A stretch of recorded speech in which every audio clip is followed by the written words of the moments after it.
पगली के रूपवा धैले आई निचरा चावा यारे आई निचरा चावा हो सुतल गुरु उठिले हाय लय राम कौन संकटिया शिशिया तोहारा पर परले यारे तोहारा पर परले हो काचे निया दिहलु जा गाइनु हो राम भारी रे संकटिया गुरुजी हमारा पर परले हो हमारा पर परले हो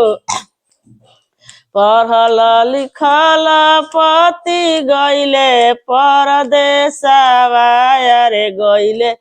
परदेसवा हो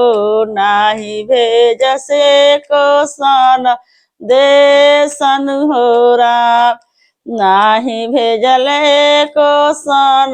देसन हो राम सासु हमर मरलिए गुरुजी ननद गरियावली अरे ननद गरियावली हो हमर गोतिनिया लगा क देली हो राम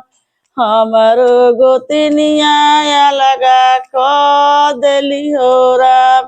कहवा गवाइए गुरुजी अपन समैया हो अपन समैया हो ससुरा के मारल गुरुजी गईनी नैहरावा हो गईनी नैहरावा हो आमा हमर दुआरा से भागली हो राम अवतारी विपत्ति धियान हो राम जब हम गईनी गुरुजी अपना दुआरावा हो गईनी अपना घरावा हो भाभी हमार सईडवा हो जालिन हो राम भाभी हमार सईडवा हो जालिन हो राम आइल बारिया भागिन ननदन हो राम कहवा गवाइए गुरुजी अपन समय यारे अपन समैया हो अपना चरनिया दे दी शरणन हो राम चुप हो खसिया नायनवा लोरावा पोछ नायनवा लोरावा पोछ हो पति तहर भेजिहे सन देसन हो राम